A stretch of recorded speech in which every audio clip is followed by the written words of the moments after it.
आज हम ऐसे 5 फाइनेंशियल मिस्टेक के बारे में बात करेंगे जो जाने अनजाने में आप लोग गारंटी के साथ करते होंगे। आइए वीडियो शुरू करते हैं। वीडियो शुरू करने से पहले एक छोटा सा रिक्वेस्ट है दोस्तों, ये वीडियो जितने आदमी तक पहुंच रहा है वो चैनल को सब्सक्राइब कर लें, और वीडियो आपको सच में अच्छे लगे तो लाइक कीजिए, शेयर कीजिएगा अपने फैमिली के साथ। दोस्तों वीडियो पूरा ही देखें, क्योंकि जो हम 5वां मिस्टेक बताएंगे ना वो आपके लाइफ के लिए बहुत मैटर करेगा।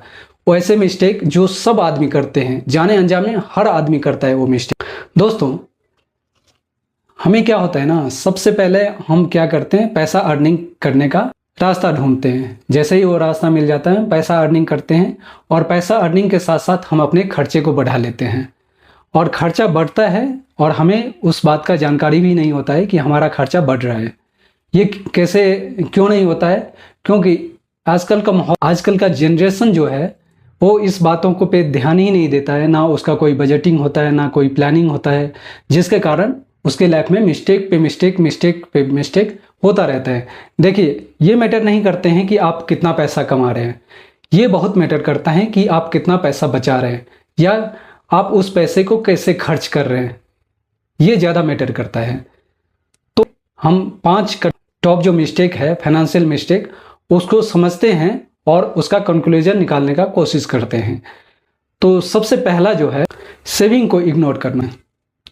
कई आदमी कमाना स्टार्ट कर देते हैं लेकिन सेविंग को एकदम ही इग्नोर कर देते हैं, क्योंकि कमाने के साथ साथ अपना शौक, एंजॉयमेंट करना, सब कुछ स्टार्ट कर देते हैं। देखो, आमतौर पे क्या होता है कि आदमी जब कमाना स्टार्ट करते हैं, चाहे वो कोई किसी भी एज में बीकॉम करके हो या पढ़ाई लिखाई करके हो, या जो भी आदमी कमाना स्टार्ट करते हैं, तो उनका फर्स्ट में क्या होता है ना, बहुत ज़्यादा एक्साइटमेंट होता है। उसके पास अगर 5,000, 10,000, जो भी एग्जाम्पल के लिए 20,000 रुपया सैलरी आता है, 10,000 रुपया रेंट खाना पीना में चला गया, फिर 10,000 जो बचता है वो क्या करता है, इंजॉय करना स्टार्ट कर देता है। लाइफ को करना चाहिए, इंजॉयमेंट भी जरूरी है लाइफ में, घूमना फिरना चाहिए, सब अपना शौक भी पूरा करना चाहिए, लेकिन आप सेविंग को इग्नोर मत कीजिए। ये अगर आप स्टार्टिंग में इग्नोर करते हैं तो ये फ्यूचर में जाके आप बहुत बड़ा मुसीबत आपके लिए खड़ा कर सकता है।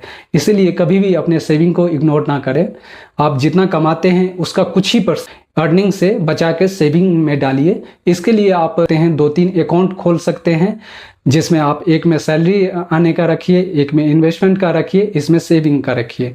जिसमें आप खर्चा वर्चा करते हैं एक बैंक से आप उसको पेमेंट कर दीजिए। तो इस तरह से आपका सेविंग का आदत भी हो जाएगा और पैसा भी सेफ रहेगा आपका, और ये भी पता लगता रहेगा कि मतलब कहाँ कहाँ खर्च हो। हर एक मिडिल क्लास आदमी क्यों मिस्टेक करता है और क्यों वो मिस्टेक करने के बाद आपके ऊपर भारी मुसीबत आ जाता है, वो हम बताएंगे लास्ट के पॉइंट में।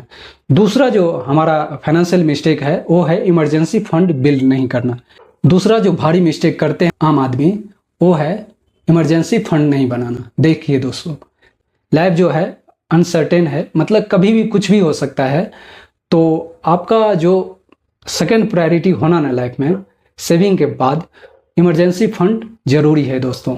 इमरजेंसी फंड आपका वो फंड होता है जो कभी भी, मतलब कोई भी इमरजेंसी आने पे सडनली खर्चा जो आपके परिवार में हो सकता है या आपके लाइफ में हो सकता है, उसमें काम आता है। जिसमें आपका हो सकता है, गौर ना करें, आपका नौकरी जा सकता है, या फैमिली में किसी का बीमार हो जाना, या मतलब आपका ही तबीयत खराब हो जाना। तो ये इमरजेंसी फंड आपका, अगर 6 मंथ का इमरजेंसी फंड अपने रखते हैं तो मतलब आपको बहुत हेल्प होता है, और इसके कारण आपको लाइफ में बहुत बड़ा स्ट्रगल नहीं करना पड़ता है और टेंशन नहीं होता है लाइफ में। तो इमरजेंसी फंड जरूर बनाएं, और इस तरह से आप सेकंड मिस्टेक से बच सकते हैं। तीसरा फाइनेंशियल मिस्टेक वो है आपका क्रेडिट कार्ड का गलत यूज करना। दोस्तों क्या है ना, आजकल अगर आप कमाने लग जाते हैं तो बैंकों को पता चल जाता है कि ये बंदा अब कमाने लग गया है, तो रेगुलर सैलरी वाले को क्या होता है, बैंक से बहुत ज़्यादा ऑफर आने लगते हैं। क्या है, आजकल आपका मोबाइल नंबर लिंक होता है, आधार कार्ड से लिंक होता है बैंक को, और बैंक वाले आपके सारे सिविल स्कोर के बारे में पता होता है। अगर उसको पता चल जाता है कि आपका 20,000 या 30,000 आपका सैलरी है, तो उसको पता है कि भाई ये रेगुलर इसका सैलरी आएगा, तो ये हम जो इसको क्रेडिट कार्ड का ऑफर करेंगे ये सक्षम रहेगा उसको पेमेंट करने के लिए। तो क्या होता है, हम लोग जोश में क्रेडिट कार्ड अप्लाई भी कर देते हैं और ले भी लेते हैं क्रेडिट कार्ड। बट क्या होता है ना दोस्तों, कई बार क्रेडिट कार्ड का मिसयूज करते हैं हम लोग, उसका मिसयूज होता है। वो कैसे होता है दोस्तों? देखो, क्रेडिट कार्ड एक ऐसा कार्ड होता है जो आपका, मान के चलिए, आपके सैलरी के हिसाब से उसका अमाउंट तय होता है, एक लिमिट दिया जाता है बैंकों के द्वारा कि आपको इस क्रेडिट कार्ड पे 50,000 रुपया लिमिट है, जो आप एक महीने के अंदर, मतलब 40 डेज के अंदर इसका पेमेंट आप खर्चा करके इसका पेमेंट कर सकते हैं। तो हम लोग को अगर मतलब खर्चा करते हैं तो उसके लिए 40 डेज हमको मिलता है। मान के चलिए आज हम खर्चा करें तो नेक्स्ट 40 डेज के बाद जाके हमको उसका पेमेंट करना होता है। तो उसमें गलती क्या करते हैं एक इंसान कि ये सोचते हैं कि हमारा सैलरी 20,000 रुपया है, लेकिन हमको मिला रहता है 50,000 रुपया जोश जोश में, क्योंकि पैसे पॉकेट से जाए तब जाके जो उसका दुख होता है अलग होता है। लेकिन क्रेडिट कार्ड से जब पेमेंट करते हैं ना, तो ये सोच के पेमेंट करते हैं कि अरे भाई देखा जाएगा, जो होगा देखा जाएगा, एक महीने के बाद का ही तो पेमेंट करना है।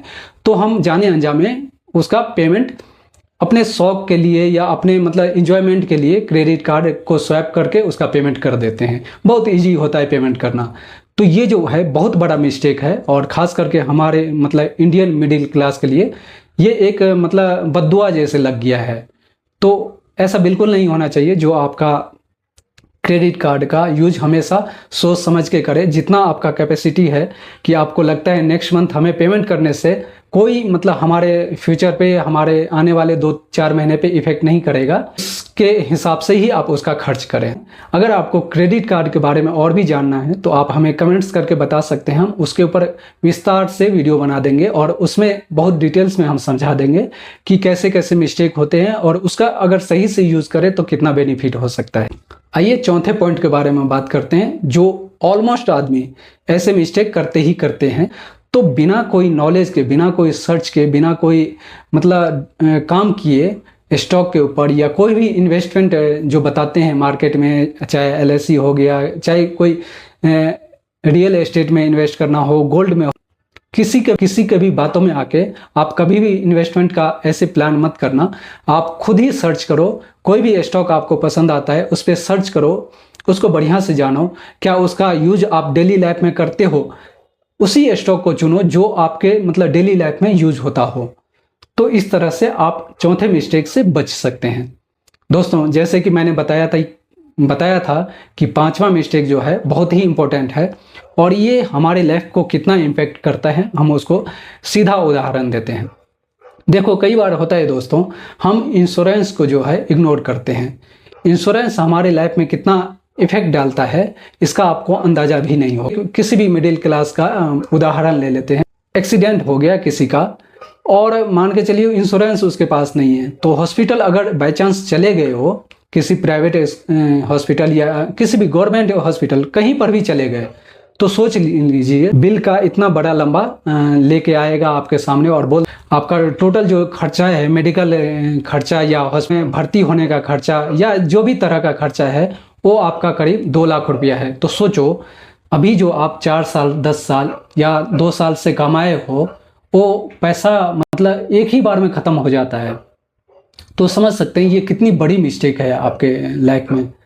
तो दोस्तों, इस तरह का बहुत सारे ऐसे मिस्टेक है। आप चाहे तो हम सभी जितने भी मिस्टेक बताएं सभी के ऊपर हम डिटेल में वीडियो बना देंगे, या आपको कोई भी टॉपिक ऐसा जो आपको दिख रहा हो हम उसके ऊपर वीडियो बना देंगे। बस आप कमेंट बॉक्स में लिख दीजिए, हम उसके ऊपर वीडियो बना देंगे। बाकी आपको वीडियो अगर अच्छा लगा तो आप शेयर कीजिए, लाइक कीजिए, कमेंट्स करके हमें ज़रूर बताइए और चैनल को सब्सक्राइब कर लीजिए, उससे हमें बहुत ज़्यादा मोटिवेशन मिलता है।